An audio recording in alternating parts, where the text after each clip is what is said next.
All right, friends, Brian Davis Races. If you do not want a one-lap breakdown of this race course, you can stop watching this channel right now, or not the channel. Geez, don't do that. You can stop watching the video, but please, before you leave, subscribe.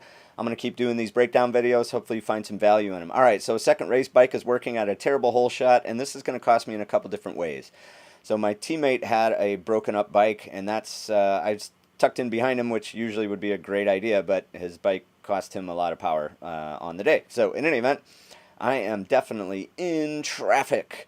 So that's unfortunate, but I'm going to give you a couple pros and cons with being in traffic. Number one, it allowed me a nice, easy way to break my lungs back into racing. So, you know, you get huge breaks here when you're way on the back of the tail wagging of the dog.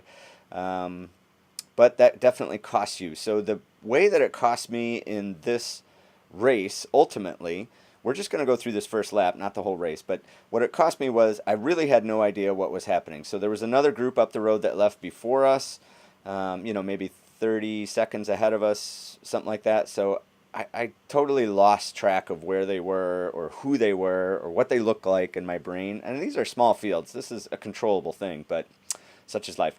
So I'm trying to figure out, I need to recover from this hole shot problem. So I see a gap forming, a pretty big one, and all right, you got to go. You got to cover that because people are going to slow down here. If you turn better than they do and they get caught up, you can catch right back up to this group, which is exactly what I did. So now I'm right in the thick of that group.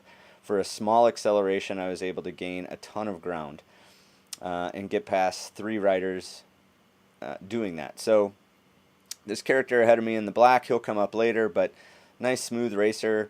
So I thought I'd tuck in and follow this group for a little bit and just see what happens, which is what I do. So having raced before, you certainly get a better appreciation for the course. Like little details like this, like when that asphalt starts, I figured out eventually to just run straight into that asphalt and get on it as quickly as possible and then start accelerating rather than merging slowly from the grass to the asphalt.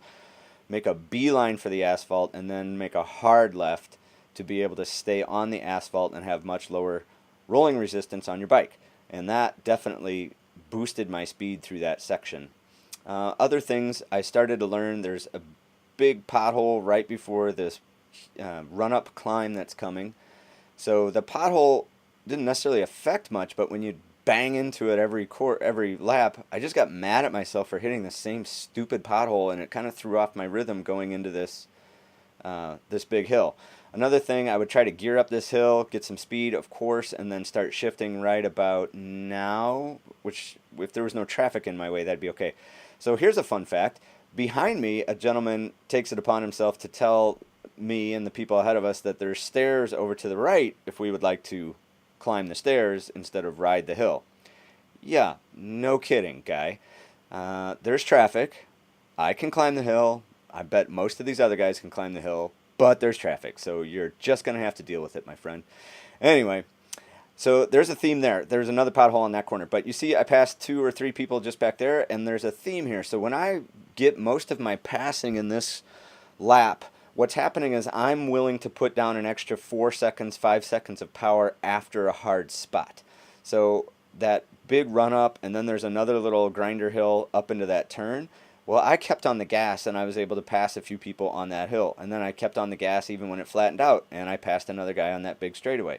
So now I'm tucked in behind this group, get on a little gravel single track, and I'm feeling pretty good about myself because I got myself back into contention. Now, I still really have no idea who's in first, second, third, whatever, but I have a better feel for the course. I feel like I'm actually racing my bike instead of suffering through mechanicals and just being frustrated. So it feels great to actually be racing and be able to deploy some amount of tactical response to what other riders are doing. So that guy had a little bobble, and then I'm going to just buzz by him because I'm really feeling trapped, especially in this single track mulch. And I know this course a little bit, so I know what's coming up.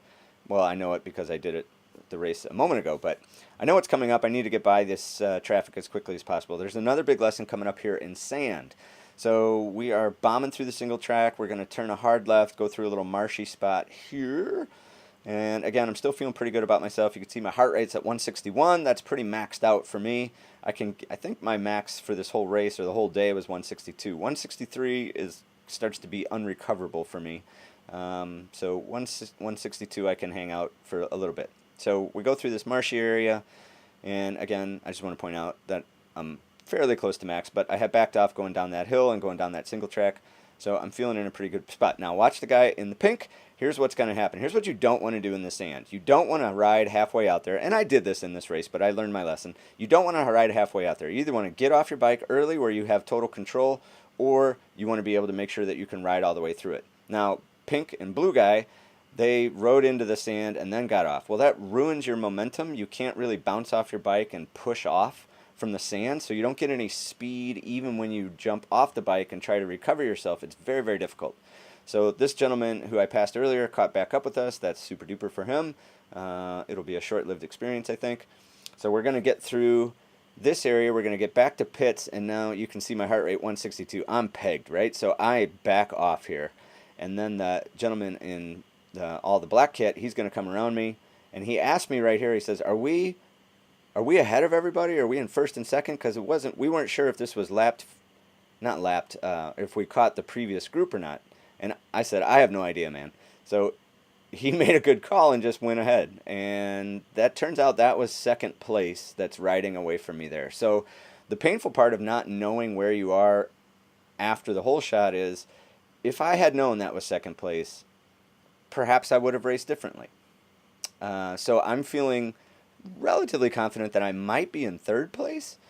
But in the end, I got beat in the last lap by the third place. So the podium was taken from me in the last lap. It was about in this section of the course. That gentleman passed me, and I thought, well, I'll catch him on this hill.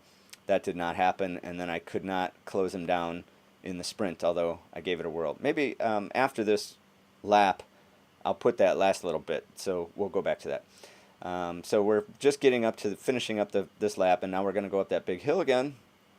And here's what you're going to see here is that, again, that extra 2 or 3 seconds, 4 seconds of power is going to propel me past these 3 other riders. So that's a teammate of mine right next to me there, and he's a very thin person, so he climbs really well.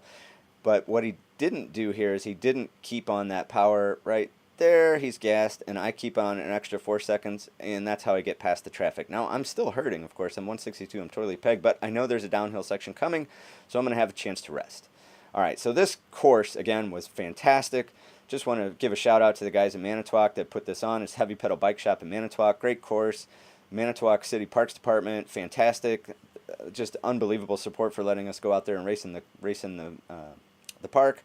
Wish we had that in Appleton, but we don't. So, yeah, now we're going to merge back with the start. I'm going to just put together that sprint, and I'll show you the end of the race, but ended up getting 4th. I'm happy about that. Such is life. Well, just kidding. That sprint is not on my camera footage, so I guess my camera died. Bummer, bummer, bummer. All right, that's all I have for you today. If you enjoyed watching Brian Davis Races, please like, subscribe, share the video if you know somebody thinking about cross or that would be good at racing cross. And if you don't like what I had to say today, bye-bye.